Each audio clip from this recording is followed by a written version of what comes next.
Topic po natin tungkol sa kidney disease at mataas na creatinine. Po, medyo mahirap to talaga malunasan, pero meron tayong magagandang tips, yung mga magandang pagkain na pwede makatulong sa kidney disease. At kung mataas ang creatinine, hopefully makontrol, or kung hindi man talaga natin mapapababa ng konti.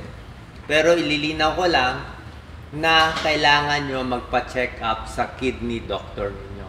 Okay? Nephrologist. Siya talaga ang pinaka magsasabi kung anong gagawin nyo. Kasi ang kidney disease, very complicated.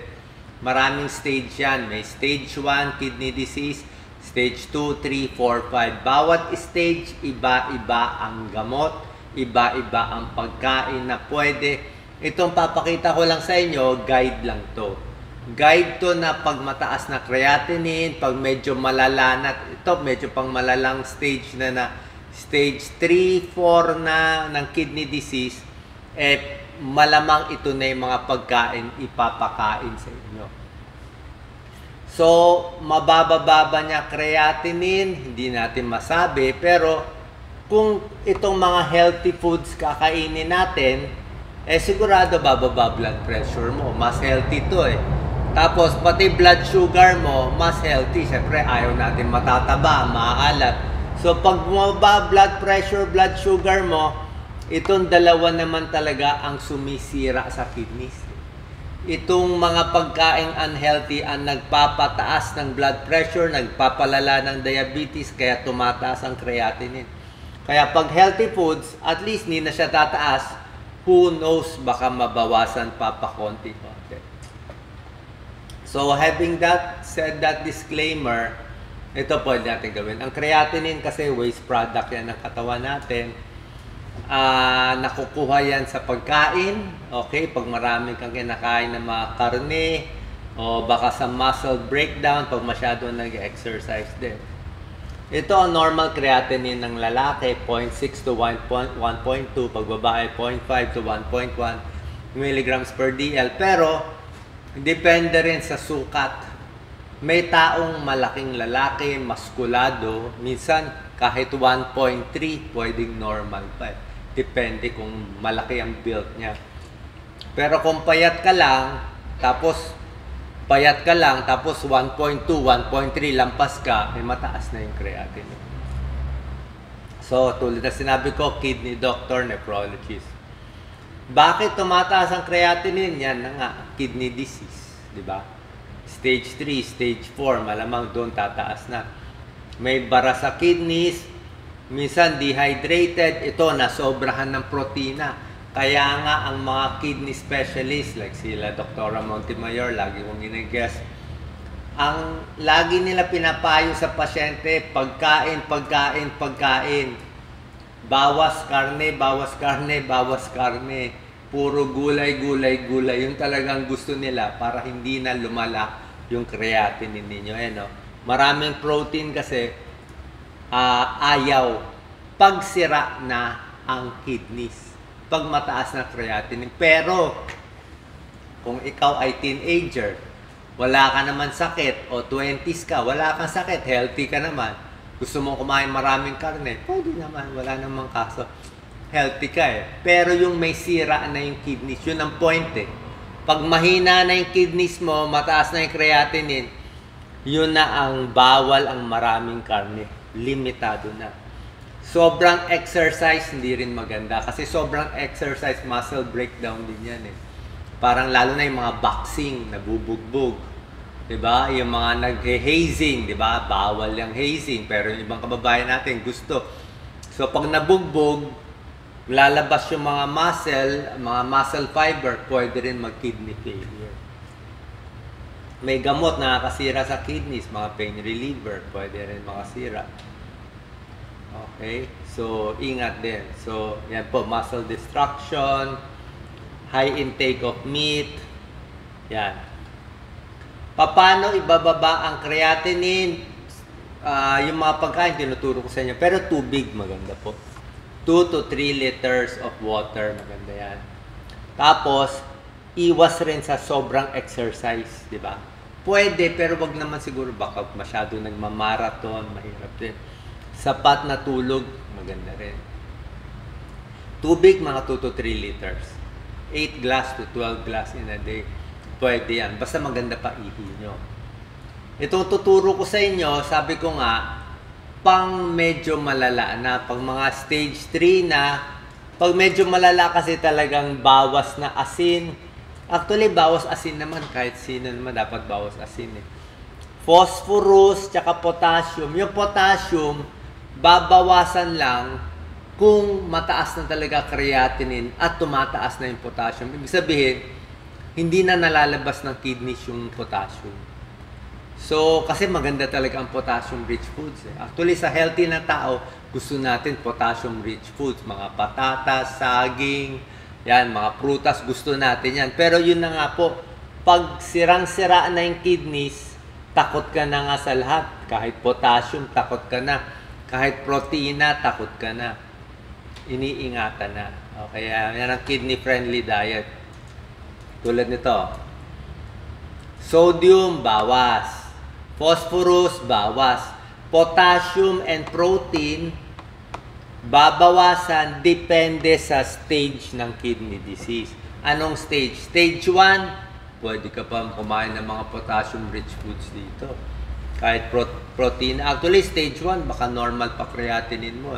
Stage 2, ayan, medyo iba na. Stage 3, ito, stage 3, bawas na. Medyo sira na eh. May isa pang chinecheck bukod sa creatinine, itong GFR. Okay, tatanong niyo sa neb. Pero pag stage 4, ay hindi na talaga po pwede. Bawas na talaga. Bawas protein. Ito, mataas na creatinine. Ito, dialysis na to, stage 5. Okay. Ano yung mga healthy foods na makakatulong sa high blood, sa diabetes, at pag nandito nga sa mga later stage, mas okay na to. Cauliflower, maganda po. Low potassium, gulay, maganda. Hindi nahihirapan ng kidneys. Tapos, kompleto rin sa ibang vitamins na kailangan mo. Vitamin C, vitamin K, vitamin B. Mababa sa sodium, mababa sa potassium. Yung sa luto lang, masyadong maalam. Actually, pagdating sa berries, mas gusto nila ang blueberry. Kaya lang, mahal ang blueberry, although meron na sa atin. O pag nasa ibang bansa, magandang blueberry, mababa. Daming antioxidant, anthocyanin, talagang anti-cancer properties pa to. Pero sa atin, pwede na yung strawberry. Isda. Okay? Fatty fish, pwede. Pero hindi rin sobra dami. Meron siyang omega-3 fatty acid. Ito pa rin pinakakarne ninyo. May pwedeng tamban, tawilis, tuna, galunggong, dilis.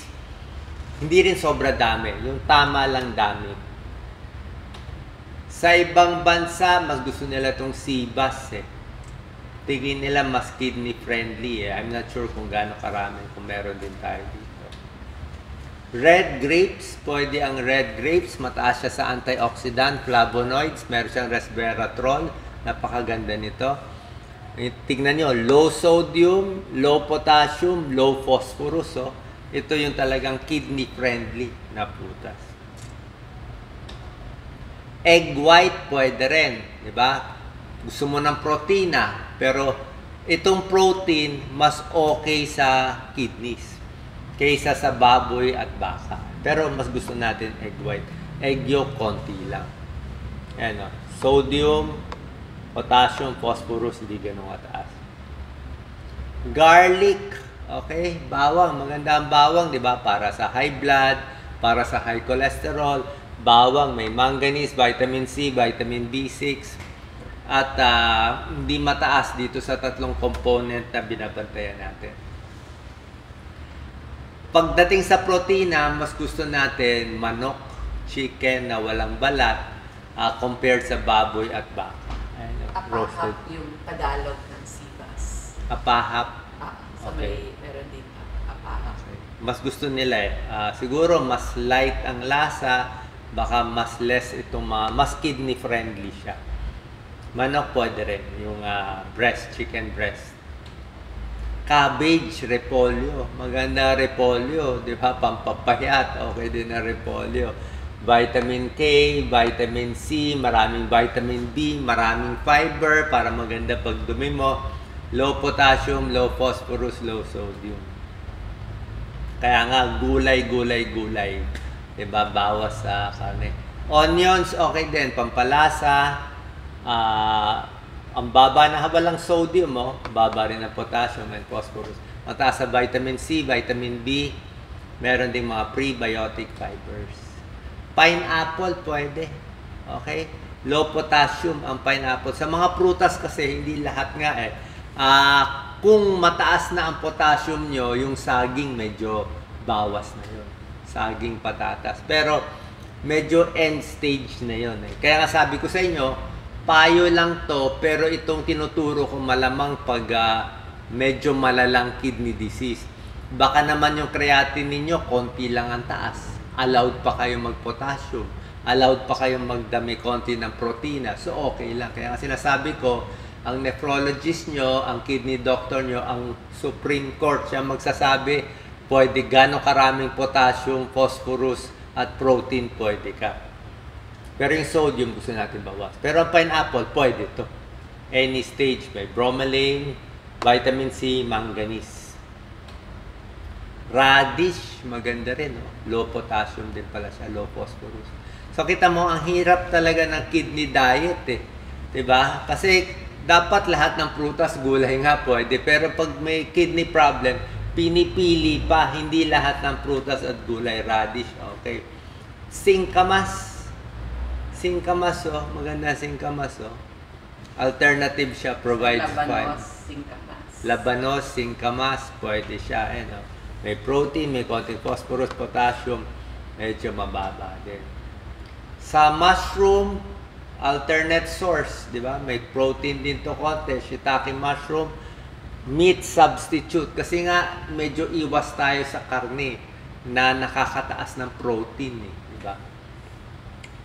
Yung karne kasi nagpapataas ng creatinine, di ba? Kaya konting iwas, kaya meron tayo egg white, meron tayong shiitake mushroom, di ba? Na meat substitute para malasahan. Sabi nga sa karne, kung may karne kayo dapat parang giniling lang Kasi giniling mas konti, napapadami mo siya.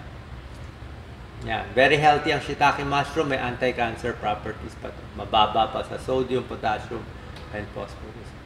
Bell pepper, okay din siya. Mataas sa vitamin C. Sa mga gulay, ito medyo rare sa salad to Actually, hindi ko na kasi nasama sa lista. Ito mga susunod, hindi ko na gana sinasama kasi sa ibang bansa, ito recommended nila. Pero sa atin, hindi ganun ka-common Ipapaalam ko lang. Ipapaalam ko lang siya. Ito lang daw yung low potassium na gulay. Yung mga repolyo.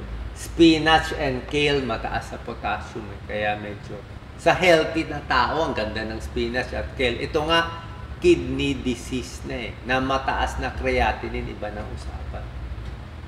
Olive oil, mas healthy, pero medyo mahal lang. Pero bawas pa rin mantika kung ano man ang oil ninyo. Mahal kasi ito Sa nuts, maraming nuts, pero itong nuts yung mababa sa sodium, potassium, and phosphorus. Mas kidney friendly, mahal din. Cranberry, wala tayo cranberry Cranberry juice, wala tayo. Pero kidney friendly siya. May tulong pa sa UTI, may mga pag-aaral maganda sa kidney infection. So, sa kidney failure, di ba, iniingatan natin yung mga sintomas, stage 1, stage 5. Tubig, pampababa din to ng creatinine. Tulad na sinabi ko, 8 to 12 glasses of water.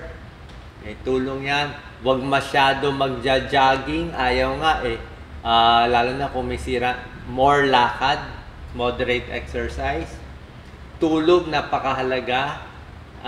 Nababawasan yung pagdami ng creatinine pag maganda tulog natin. Less toxins. 7 to 9 hours of tulog. Pain relievers. Ayan, tulad na sinabi ko, iwas sa pain reliever, nakakasira ng kidneys. Marami nasisira kidney, sinabi ko na kanina. Hindi lahat ng antibiotics masama. Meron lang iilang antibiotics. Kaya papaalam nyo sa kidney doctor.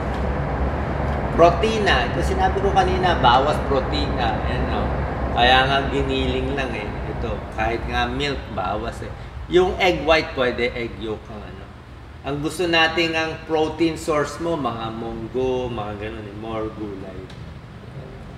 Mga supplement ng creatine, mga bodybuilder, hindi na po pwede sa inyo kung may kidney disease na kayo. Sodium talaga, iwas sa manas. More gulay, yan ang kidney diet. Less salt, bawas protein, ito lang tamang protein, isda, heart healthy, yung mga delata maalat. Green tea, herbal tea, question mark, chamomile tea, pwede naman. Siyempre, dapat makontrol ang diabetes. Pag control ang diabetes, mas hindi masisira ang kidneys. Dapat control ang blood pressure. Control ang blood pressure. At meron ding mga gamot na ito, hindi ang doktor nyo lang magbibigay. Bawal mag-self-medicate dito. Ang kidney doctor nyo, nephrologist, siya magbibigay malamang ng mga losartan, o ibang mga sartan, valsartan at iba pa. Depende sa stage yan. May stage pwede bigyan, may stage na bawal bigyan. Kaya maselan ito. Maselan to. Huwag self-medicate, tanong sa nephrologist. Meron din mga ketosteril na binibigyan. Okay? Ay, syempre, kung mataas na creatinine, nagda-dialysis, bababa ang creatinine. Pero ito na yung end stage eh.